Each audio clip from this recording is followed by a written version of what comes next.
Hello and welcome. Today we're going to talk about a rule called the Home and Community-Based Settings Rule that supports inclusion and integration of people with disabilities in the community. So home and community-based services help people with disabilities live their everyday lives.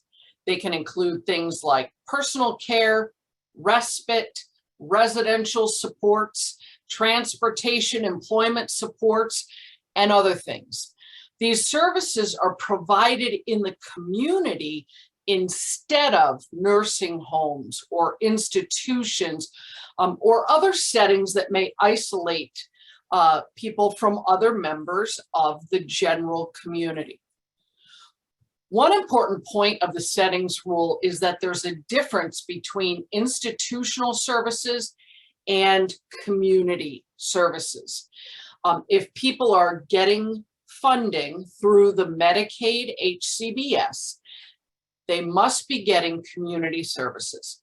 In Illinois, this means SILA or community day services or community living facilities. Now, this isn't brand new. In 2014, the federal government changed the HCBS rules to make sure that people with disabilities were integrated into the community they wanted to call home and had full access to that community, just like people who did not receive HCBS services. Over the next hour, we're going to walk you through the rights of the settings rule gives to people receiving services. We're going to talk about ways that you as a DSP can help support them. You play a critical role in the lives of the people that you support. Just as the rules and the expectations of people with disabilities have evolved, so has your role as a DSP. From a caregiving role to one of a supporter.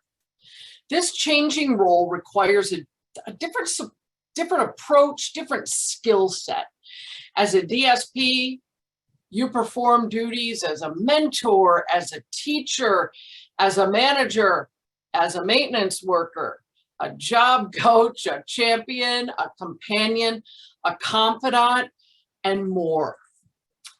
You can pause this now. What are some other ways that your work has evolved from caregiver to supporter and ally? Let's talk a little bit about community integration and ways that you can support people to participate in the lives of their communities.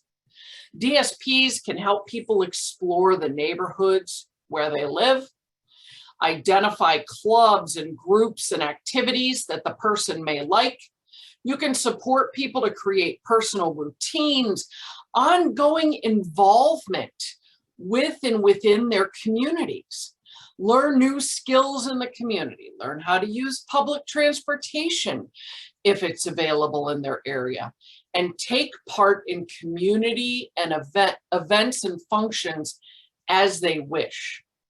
One of the most important things that you can do is support people to establish real relationships with friends and community members.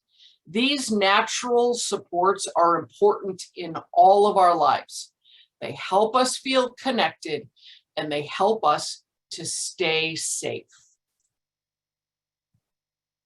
So another kind of change, part of the settings rule, is that people should control their personal resources, meaning their money.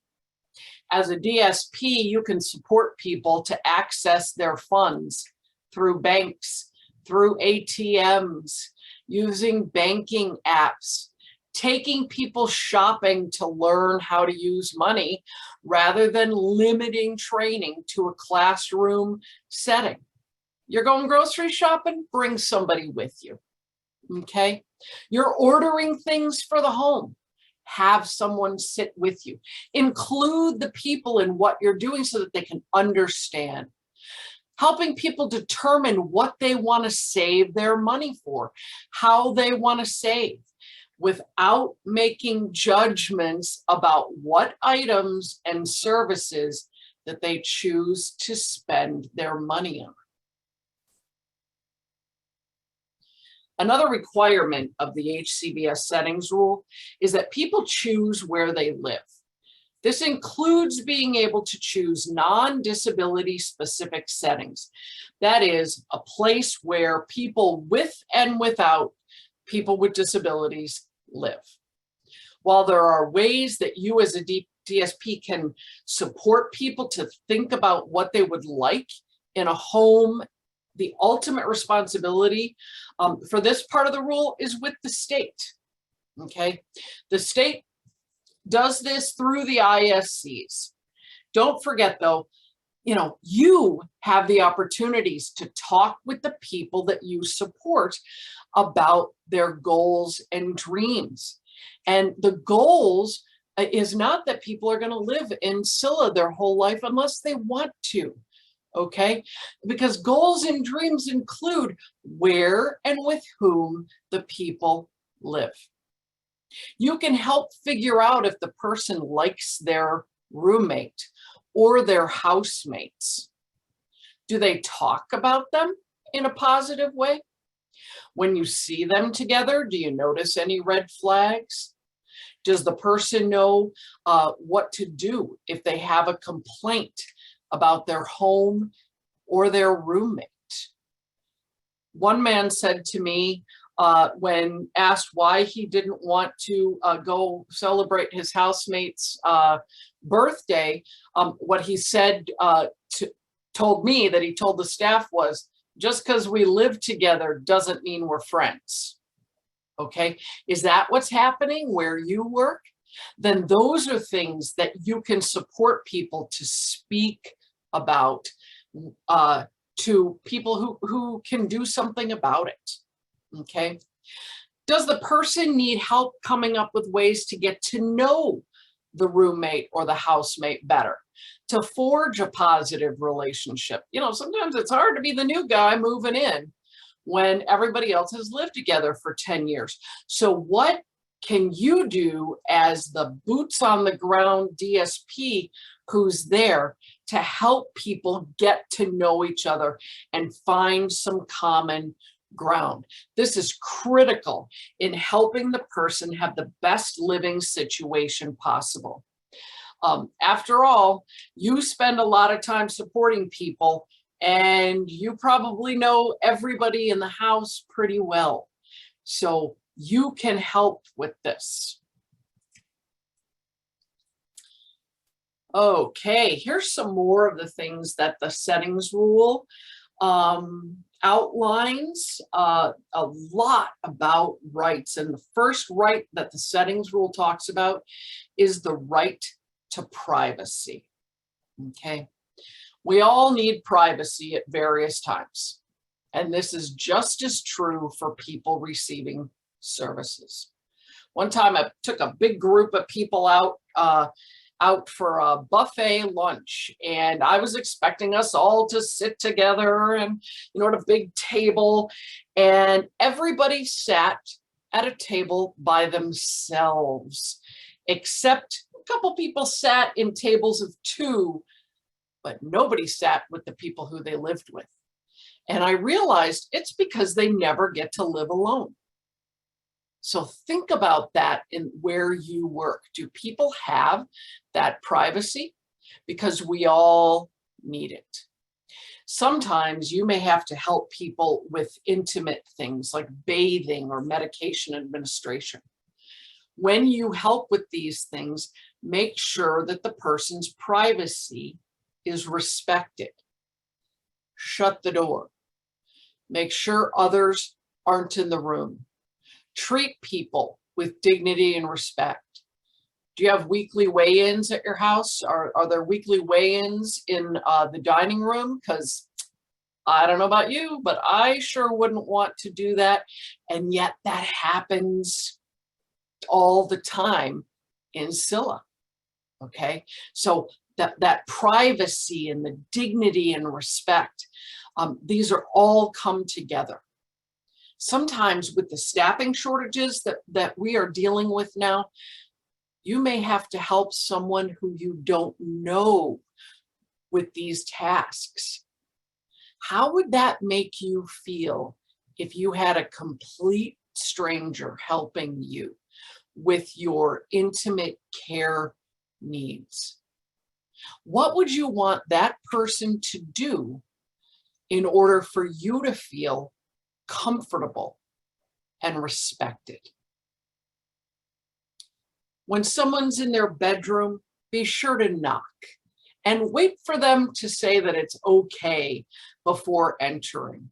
And this is something that you may have to teach people, the people who you work with, that it's okay to want privacy, because this is kind of a new thing for some people.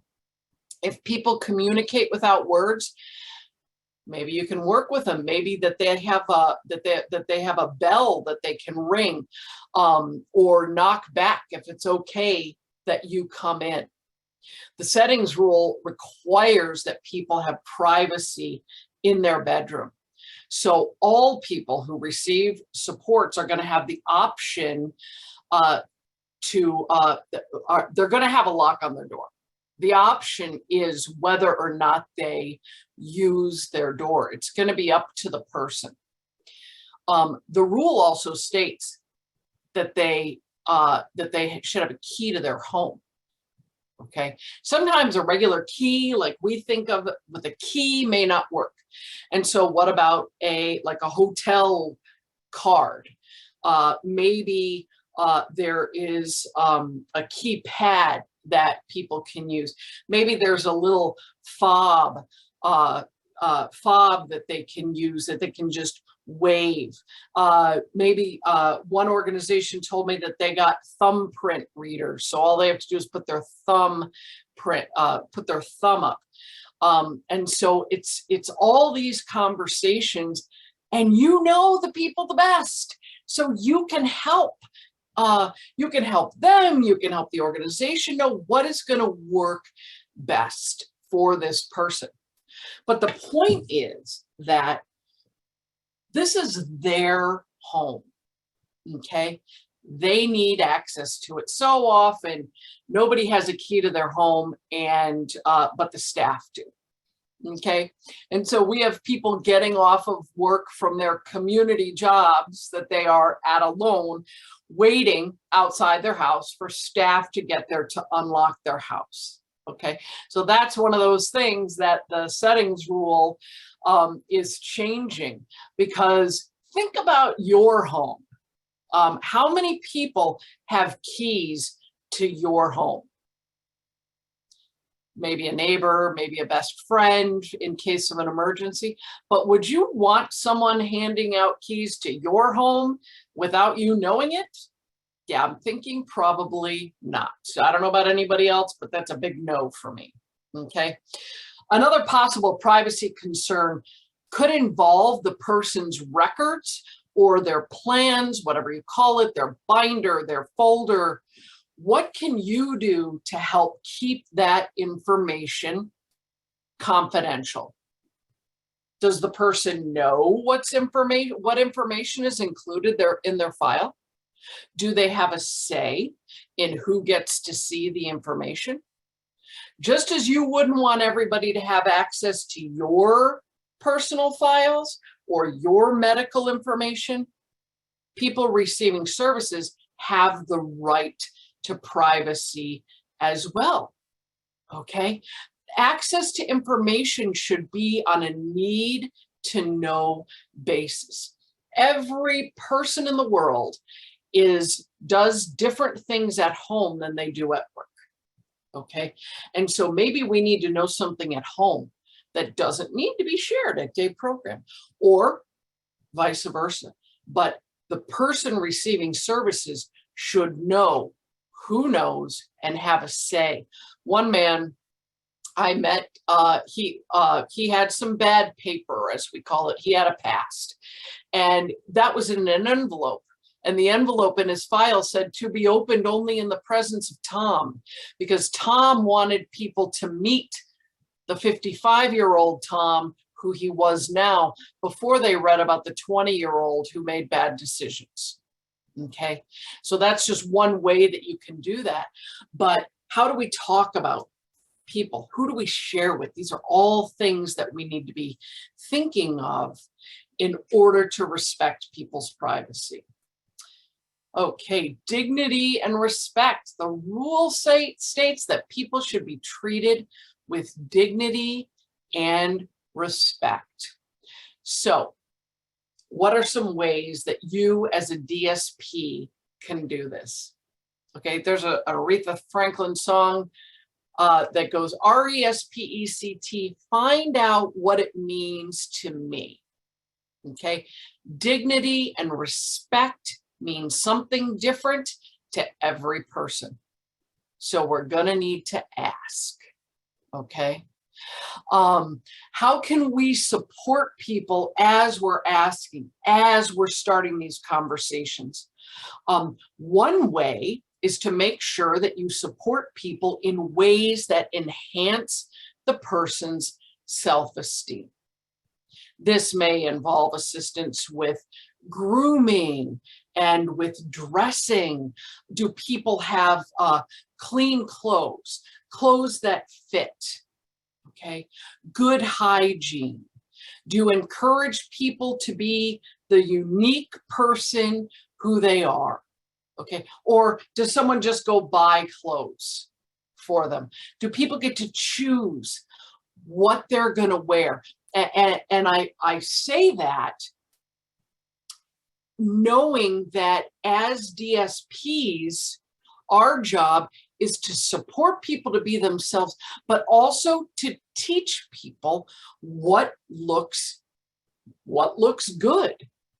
Okay, so if someone is wearing something that's too small, how would you tell your friend that they're wearing something too small and they should choose something else? Okay, it's the same thing. We wouldn't want our friends or ourselves walking out of the house looking like we don't know what we're doing. Okay, it's the same thing. Are people supported to wear makeup? Are people supported to do their own hairstyle? Are people supported in grooming?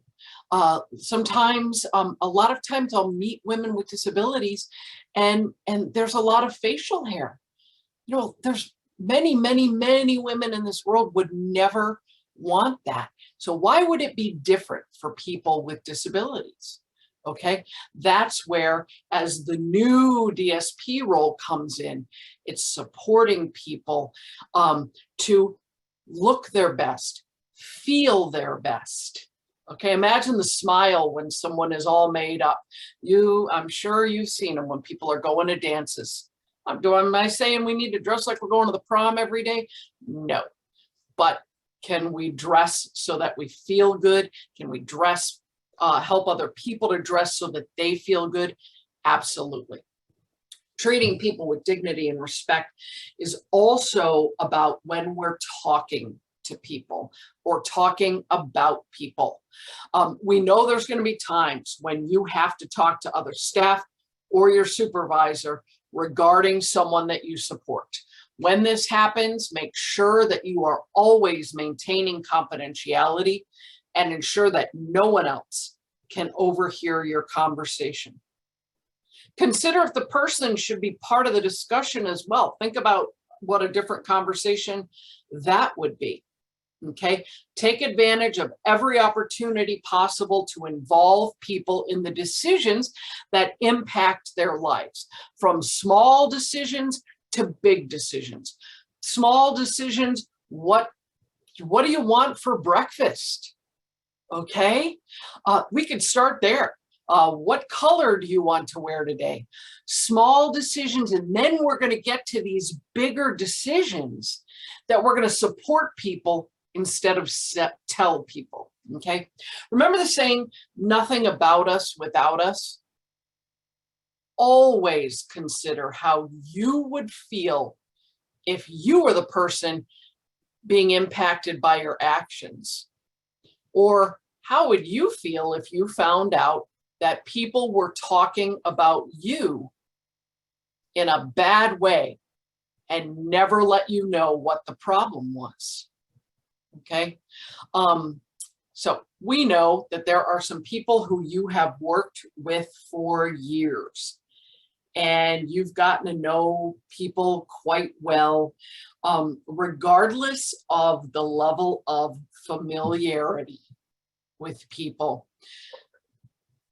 We shouldn't be using pet names like honey or sweetie, okay? Because when, as staff, that happens, that makes people think it's okay when strangers do it, when other people do it, okay? Treat people with respect by referring to them by the name that they prefer, okay? One guy, his name was Thomas, okay?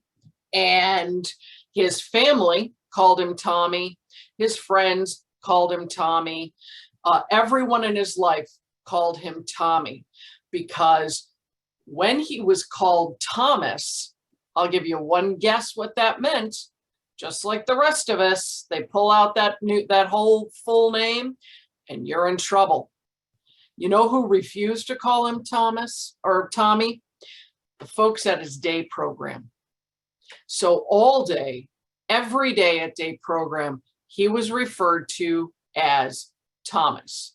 In every piece of paperwork, every staff, nobody knew that he wanted to be called Tommy, okay? Mom said it in a meeting one time. He likes to be called Tommy. And she was told, well, we call him Thomas here. Okay, okay. Call people what they want to be called. Ask them what they want to be called. How would you like to go around all day feeling like you're in trouble? I don't know about you, but my anxiety level just went up thinking about it, okay? And so ask people what they want to be called. Believe it or not, there are people who have been called the wrong name for years. And the person's responding because they don't realize that they can decide, I don't want to be called Annie, okay? Or whatever, whatever the name is that they're being called, okay? Ask. I could say that a million times. Too bad there's not a song called ASK, ask what they want, okay? All right, so this next one, we're gonna take a little bit deeper dive into this, and this is freedom from coercion, okay? This is specifically talked about in the settings rule. It's not a word that we hear a lot, and basically what it means is talking someone into something that you know they really do not want to do, okay? It may not seem like a big deal, but even insisting that someone eat spaghetti for dinner, even though they don't like it, or pushing them to go to bed at 8 o'clock when they want to stay up longer, those are examples of coercion. Most people would not intentionally coerce someone they support into doing something that they didn't want to do, okay? But we could be doing it unintentionally without even realizing it. Couldn't we? Yes. Oh, you want spaghetti, you don't want spaghetti for dinner, but you like spaghetti, don't you? Okay. Sometimes it's unconscious. We have to be aware of that. As a DSP, you may have supported a person for many years. You may know them well and really want what's best for them. Of course we do. It can be frustrating to see people make choices that we don't think are wise or are in their best interests. But we have to allow people to make choices and to make mistakes and to grow. Okay, mistakes are often the best way to learn. You're really going to need to be on the lookout that you don't unintentionally or accidentally steer someone into making a decision or doing something that they do not really want to, even if it's for good and honorable reasons. Okay, and we know this is not going to be easy because we do it. Of course, we want what's best for people who we work with. How about friends, family? It's hard to see people making a mistake. And if people would just do what we want them to do, things would just be so much better. Okay, but that's not the way it is. That's not what's best for the people. And the HCBS rule lines this out for us. Sometimes others may do things that upset the person that you support. Okay. As a DSP, you can help educate the person on how to make complaints, how to file grievances if they need to. You can help the person to advocate for themselves and learn to speak up. It's just one of the many important hats that you wear as a DSP. Okay, if someone is unhappy about something, the buck does not stop with you. You help them to go to whoever it is who can fix the problem.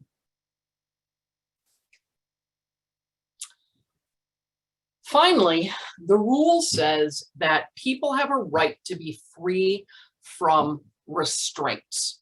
There are a lot of different restraints, like physical restraints, things like vests or straps or ties or bed rails, tucked in sheets. There could also be chemical restraints when medications are used to control a person's behavior rather than for a medical reason.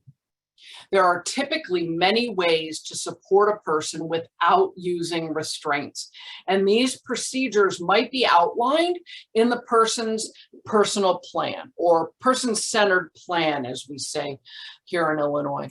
Information from that plan is included in more detail in the implementation strategies.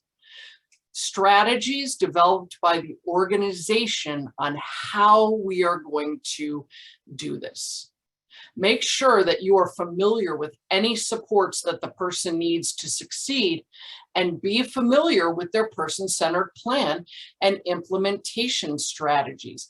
If you know someone has their annual meeting and you're not invited, you don't receive some paperwork afterwards so that you can read it, ask. Know that you have a voice in this. As the DSP, people's days rise and fall on who their DSP is, how the DSP is supporting them.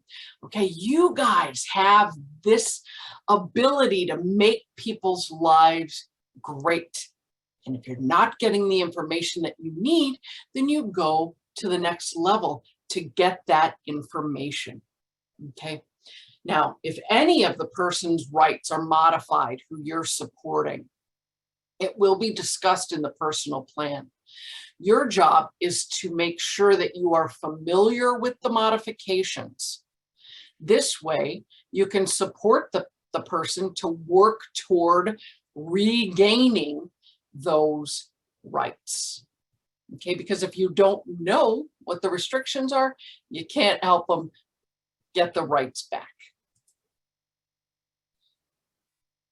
Okay, we've talked about a lot. We're going to talk a little more about some life choices right now, because Another part of the settings rule involves supporting people to make choices in their lives.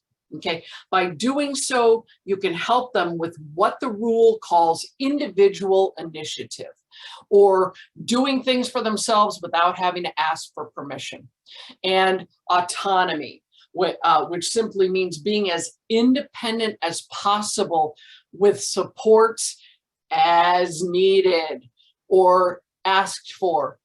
Basically, we should only support people to the extent that they need it. Okay, be careful you're not over supporting, which we are really good at, or doing things for people that they could otherwise do for themselves. Imagine the feeling of accomplishment that someone will have when they're doing something that they've never gotten to do before. Maybe they're making their own lunch. Maybe they're programming their own TV, all these things that we do for people that we can support people to do. Is it going to take a little bit more time? Probably. But is it going to be worth it?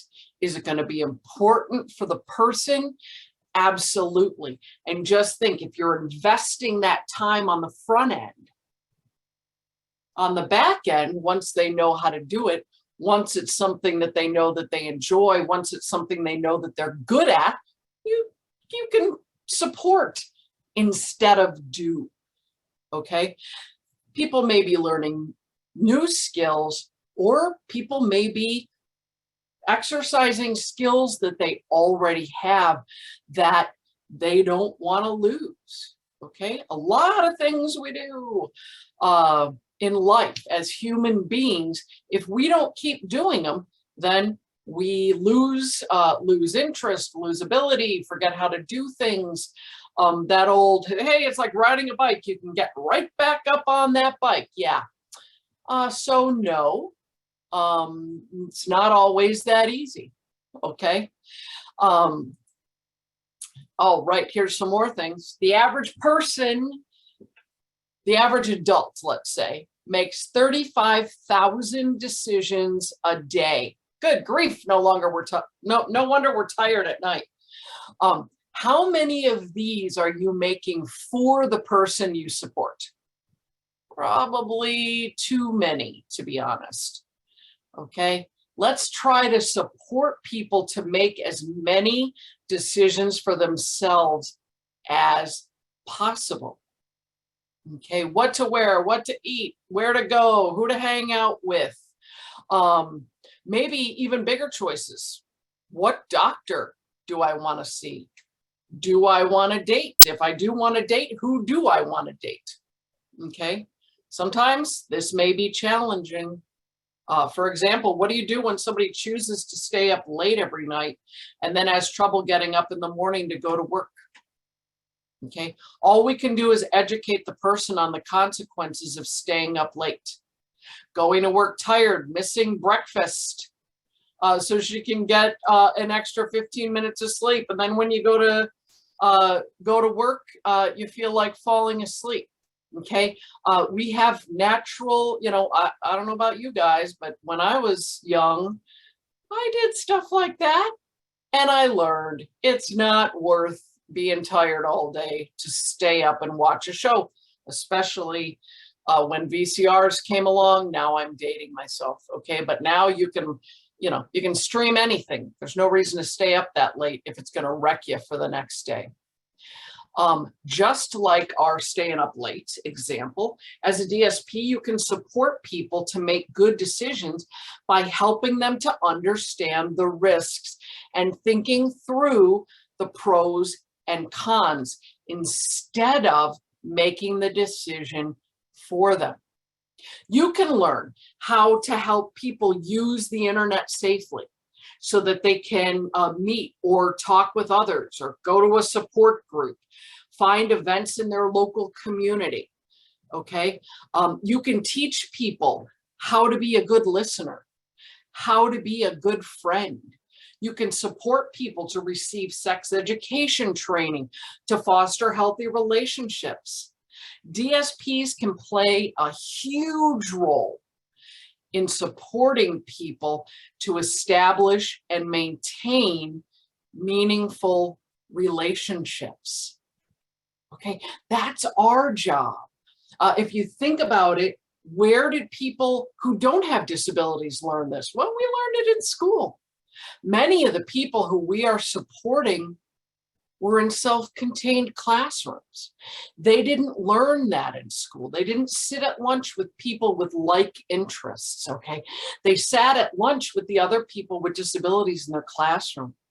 So here they are, 30, 40, 50. They need help knowing how to be a friend to someone, okay? How to get to know someone. And that's something that, as somebody who's with them every day, you get to help with. You are in the place to make people's lives better, okay? In addition to everyday choices, the rule states that people have a choice about services and supports that they receive and who provides them. Most of this is handled through the support coordinator or the ISC, case manager, whatever your organization calls them, and it's discussed at the personal plan meeting. But I don't know about you guys, but I change my mind, as do all other humans, and I don't just change my mind once a year.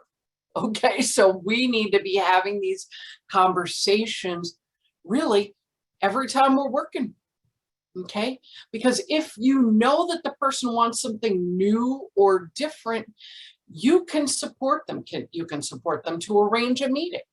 You could support them to talk to mom and dad about what it is that they want, or talk to their guardian about what they want. Talk to other staff about what they want. Believe it or not, sometimes people don't like to talk to staff about what it is that they want. Okay, they don't know that they can have that conversation. And that is where we come in to make sure that they know that they can talk to us if something is changing. As a DSP, we have to make sure that you know what's in their plan and talk to them regularly about how's it going. Okay, because you may have information as the DSP who's with them every single day, or however often you work, that you can help them speak up for themselves. Or if it's someone who needs support speaking up, perhaps you can go with them and be their voice with them, not for them. So if you need some help with this, we developed a guide to help you support people to a life in the community. There is you can go to cql.org and get this. Get this paperwork. There's also one that you can get for the people who are receiving services so that they understand this, so that you can have a conversation all together, okay, about what do all these changes mean? What are all these things that are happening in our organization going to mean for you, the people receiving services, and me, the staff person, okay? All right, some more great things that are happening. People have the right under the rule to control and change their own schedules and activities. People have different preferences. We need to learn about them to support people to live their best lives. Is the person you support a morning person, or are they a night owl? Do you know when they like to wake up? Do you know when do they prefer to shower? Okay, what are their favorite hobbies? What's their favorite TV show? Do what Do you help to make sure that what people like is part of their lives? Let's do our best to support people to control their own routines and not try to set schedules based on convenience. Okay, this is one of those things. This is not going to be an overnight change, but this should be top of mind as we are working with people to know what people want to do, what people like to do. Okay, and we know that this might feel overwhelming. Okay, because it's so much easier if everybody would get up at the same time, and everybody loved oatmeal, and everybody laid out their clothes at night, and everybody wanted the same thing for lunch. That would be so much easier. But really, what kind of life would that be? Okay, what kind of life would it be if everybody liked what you liked? Probably be kind of boring. Okay, so it might be easier, but we're here to support the people receiving services, not make life easier for us. And they have the right to decide what schedule works best for them. In the long run, you will likely see very positive outcomes when you hand back control to the people that you support. It might be scary at first. We talked about that. Okay, it might be scary at first, but think about what it could look like. And yes, we automatically go to worst case scenario. What if everybody, I don't know, wants an omelet, or what are those, eggs Benedict, or what if everybody wants something different? Okay, don't what if yourself to death. What if Susie locks herself in her room? Okay, what if she does? You're going to have a key to the room as well. Okay, don't what if yourself to death. You're going to lose the beauty of what gets to happen and what you get to see when people are supported to really do what they want to do in life. Okay, as we're breaking it down, here's another big one. People have the right, and this is in the federal rule, that people have the right to have access to food at any time. So there it is. This may be a big change for some people who have been given 3 meals and 2 snacks a day for years. As a DSP, you're likely to need to educate people about this right. Do you know that people can choose to eat by themselves if they want to? Think about it. How many of you had a family style breakfast this morning? I didn't. Okay, I don't know about you guys, but many people who live in Scylla had a family style breakfast with 6 other people who they didn't choose to live with. Okay, so the rule says people can eat by themselves. They can also choose where they eat. Oh, do they want to eat in front of the TV? Do they want to eat in their room? Okay, those are all okay. Many of us eat in front of the TV every night, but for people in the service system, this is going to be different than what they're used to. Okay, now remember, we cannot limit a person's access to food because they're choosing junk food, because the food that they choose doesn't match your personal beliefs, because you believe they are an unhealthy weight, because they want food at an inconvenient time. None of that matters. We're supporting adults. Okay, if a person is seemingly making bad food choices, you may be able to support them through education or access to information, like eat this, not that, or Weight Watchers, or because all this is in the community too. Okay, so many things we can do without staff having to be the food police. Okay, we all make bad food choices. We all make bad food choices. Just because someone receives HCBS services doesn't mean that they're denied the rights to the foods that they want to eat. In fact, you can help increase their choices by involving them. Just talked about that. They should be planning meals, and I don't mean a month in advance, okay? I don't know about any of you, but I don't know what I'm eating for dinner on July 28th, or a month from whenever this is. It doesn't mean that they should be able to help with meal planning. Help with the shopping, should never be going by yourself. Help prepare the meals. Okay, I can't tell you how many people tell me, one woman with a disability told me cooking is freedom. That says it all, doesn't it? And she lives in her own apartment, her own supported apartment, but isn't allowed to cook unless there's a staff person there.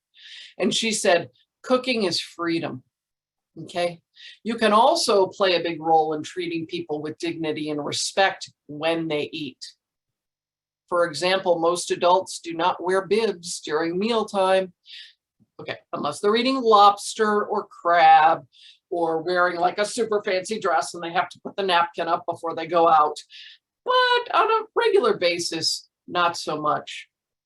Neither should people receiving HCBS services. If the person's not the neatest eater, then help them change clothes after they eat and offer napkins. Maybe it's a lot of napkins. Maybe those little tiny napkins don't work. And so we're going to have cloth napkin, or we're going to have a big size napkin for people that we know. Okay, food is a huge issue.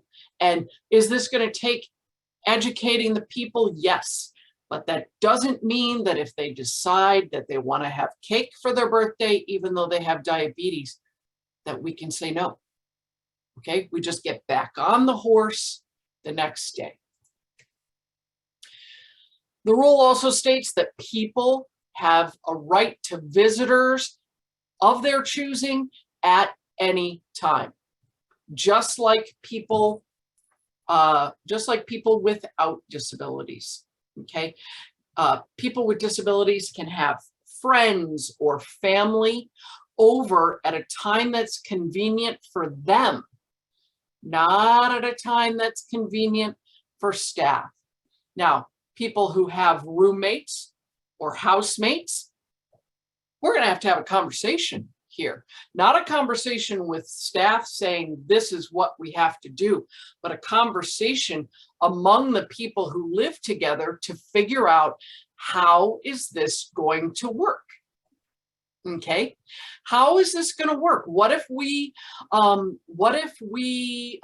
want strangers coming to our house? Then what the housemates want has to be respected as well as what the person wants. So these are going to, it's going to be constant conversation with people rather than that constant direction.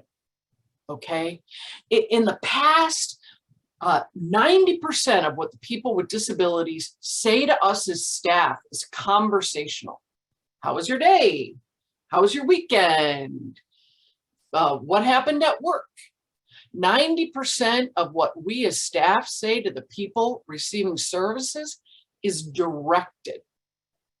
Time to get up, time to take your medicine, time to go to bed, time to make your lunch, time to do this, do this, do this, do this.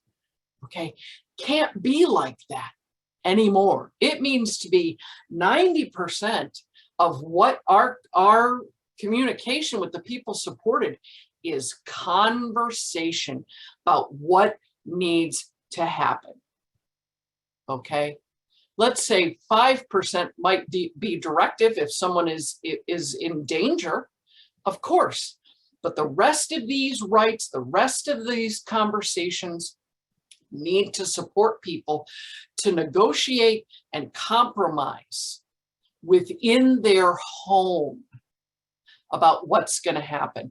Maybe one of the roommates needs to go to bed early because they're scheduled to work early the next day. Maybe someone isn't feeling well.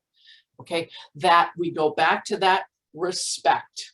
Okay, respect not just from staff, but from the people who we live with. As a DSP, you may have to remind people how important these conversations are so that everyone's wishes are respected, the noise level is reasonable, and people know through your actions that it's their home. Okay, that's up to us as staff to make sure that the people understand this is your home. I just work here. All right. One of the other things that the settings rule talks about is that a person's home must be physically accessible. As a DSP, you can help ensure that the person has access to use the kitchen, the appliances, the laundry, the bathroom, all of the bathrooms, and other areas of the home. There should be no staff-only areas, even if there's not a sign that says staff bathroom. Is it in people's minds that, oh, we can't use that bathroom, that's the staff bathroom? Ensure that people have grab bars, ramps, doors that they can open, and accommodations in the bathroom if they need them. Okay, pay attention to table height, chair height. Are the counters too high? These are things that the people not working day to day in the home may not realize. It's your job to let people know what you need so that the home is physically accessible for the people who live there. Check to make sure that the exits are kept free of obstructions. If you recognize that someone does not have a reasonable accommodation or access that they need, you should support the person to get it by talking to someone who can help with that. Okay. Another accessibility issue, though not physical, is communication. DSPs should ensure that people are communicating successfully to avoid frustrations. This may mean using a device, using an app on their phone, using sign language, using another language, or getting to know someone well enough to understand what that person is saying. Okay, I bet if we paused right now for 10 seconds, you can come up with at least 3 people who you know what they're saying, and other people may not.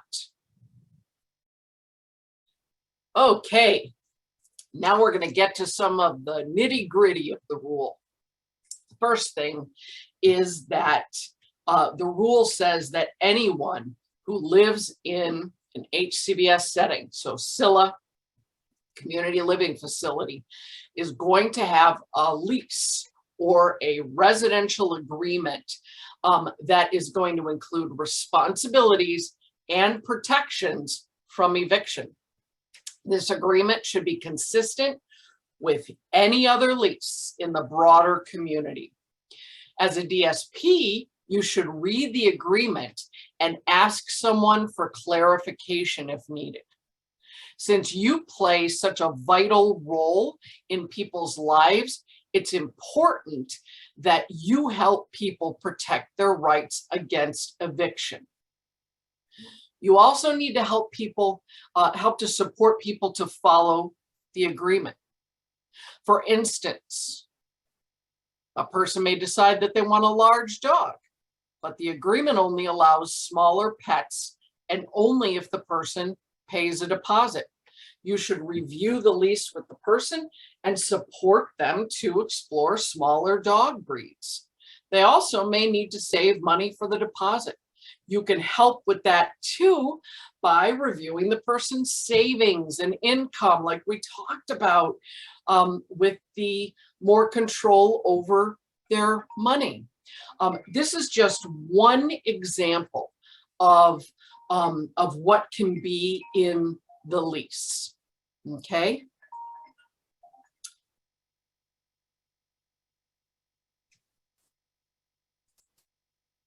So this kind of goes with the lease, and it's hard to believe, but the federal government did say that people receiving HCBS settings have the right to decorate their home the way that they like. Okay, helping people decorate their rooms and their shared spaces can be a lot of fun. When supporting people to paint or hang things, check the residency agreement. Okay, just like with any other lease, it can say, hey, do what you want, but when you move out, the walls need to be white and there can't be any holes in them. Okay. Other things what about decorating the house? What if we got all guys living in the house and every one of them loves football, but the house is decorated with flowered couches because women used to live there? Okay. You can't make it up, the stuff that happens, but it happens. You may be saying they had to say that people can decorate. Yeah, people can decorate, and it's what they want, not what we think, not what we think is going to match. It is what they want, and within the residential agreement or the lease. That's why it's so important to review that with the people. And as far as the lease goes, the person gets to sign that lease, even if they have a guardian. Guardian signs it, but the person signs it too. It's reviewed with the person because they're the ones who are going to be living under that lease. All right, we have talked a lot about the rights that people have under the rule, at the rights and the freedoms. Okay. Another important part of the rule is around rights modifications. Okay. You may have heard the term rights restrictions. A rights restriction occurs when there's a limitation placed on someone's rights due to a specific assessed need. As a DSP, you know how important it is to support people to exercise and protect their rights. All aspects of a person's life improve if they know about and exercise their rights. A big part of your job should be supporting people in their rights. Okay, because if people don't know what their rights are, then how can they exercise them? If someone's rights are going to be restricted, you as the DSP should understand why, so that you can properly support them to have their rights reinstated. When we're talking about modifying someone's rights, there are specific things that need to be in place. This is not done lightly. Okay. When we're talking about rights modifications, the only thing in the rule that can't be modified is the physical accessibility of the home. Okay.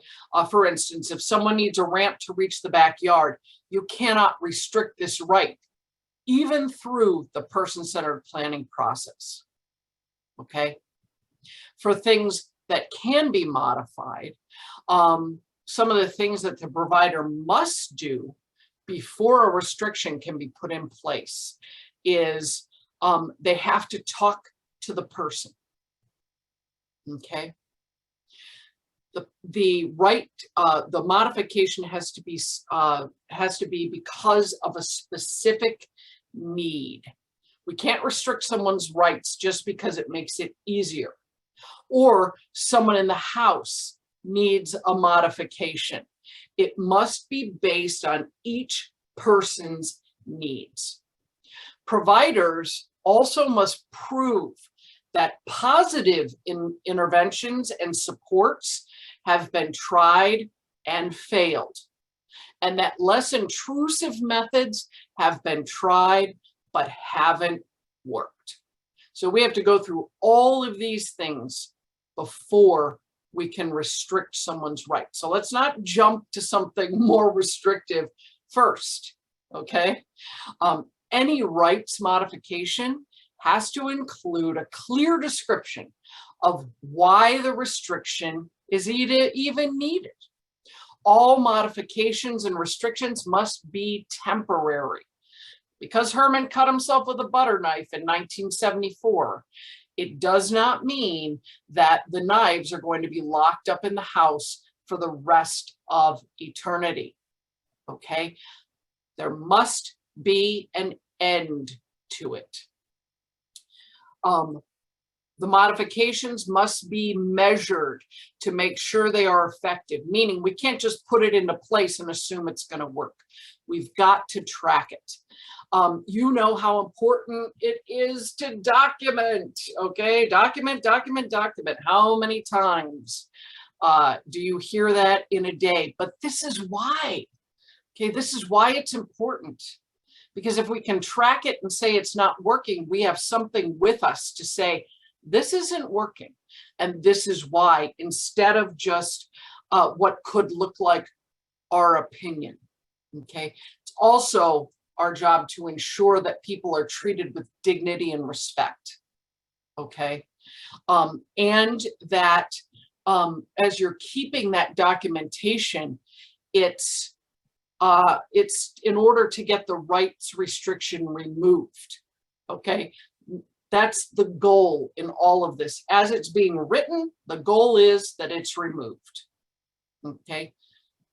Make sure that the person who has to agree to these rights restrictions knows what they must do to reduce or remove the modification, okay?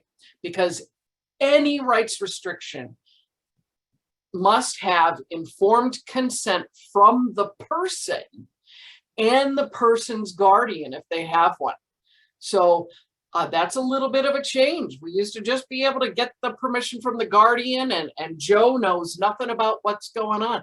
Well, now we can't implement it unless we talk to Joe about what's going to happen and he agrees with that.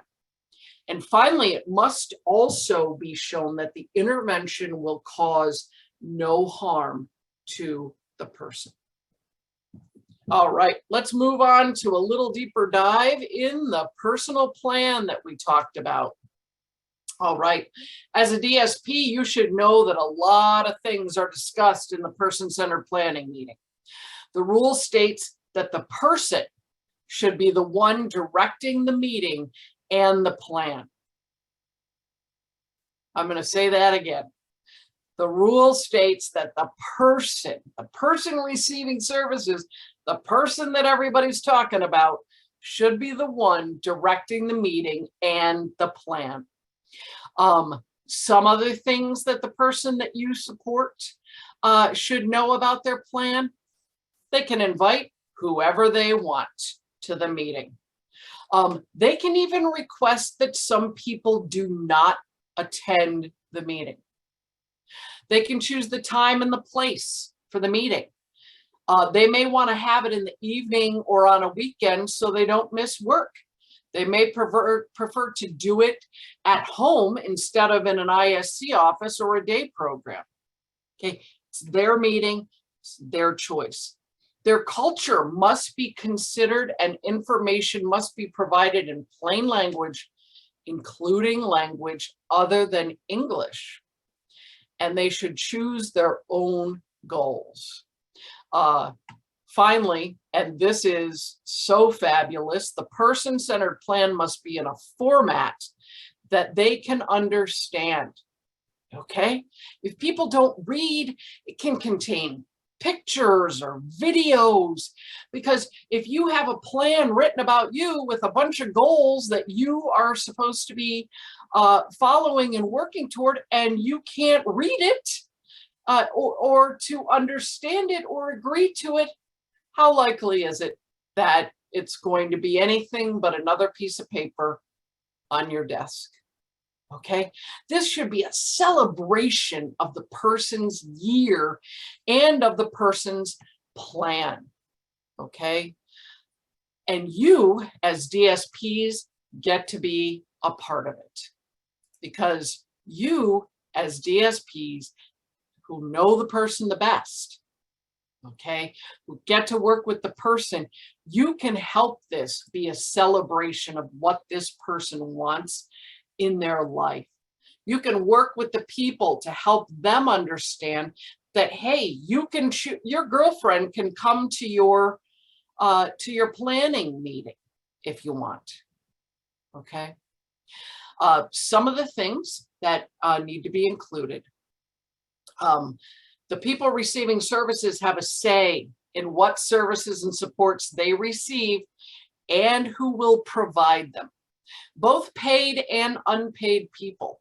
Because if we go full circle to this rule and the beginning, when it talked about us helping people to be a part of their community, wouldn't it be great if at someone's planning meeting, they have someone who they met at church, who's now a natural support to them, come to this meeting because you as a DSP helped them to go to the church of their faith.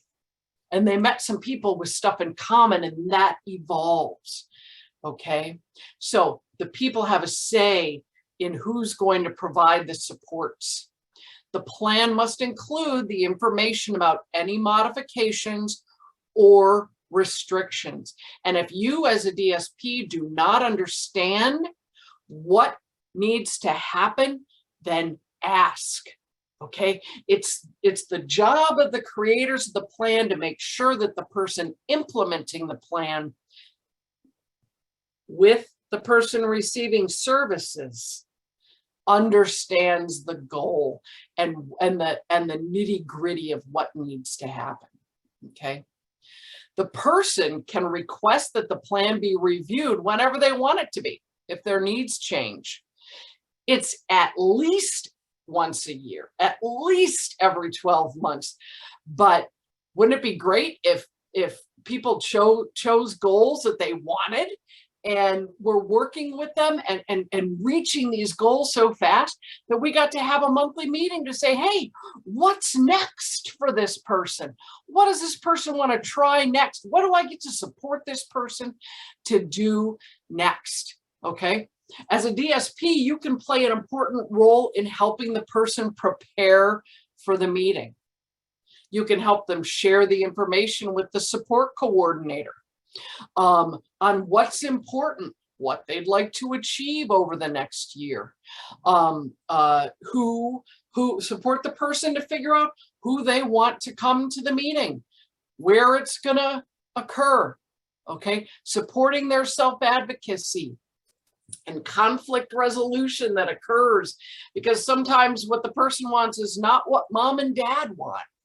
Okay, you get to be all of these things. If we think back to the very beginning, and we talked about all the hats and all the new roles that as DSPs you get to wear and participate in, and how you get to support people to have the best lives. We've come full circle, and we have covered a lot. Probably, I hope that it is even more clear how important that you are in supporting people to have their best lives. The settings rule is one step in this direction. We appreciate you watching this webinar to learn about ways you can increase people's choice. You can support them to access their community and protect their lives.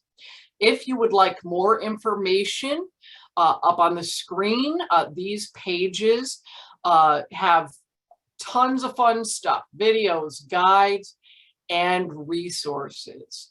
And we would like to thank you for the difference that you make every day in the lives of the people you serve. Thank you very much for watching.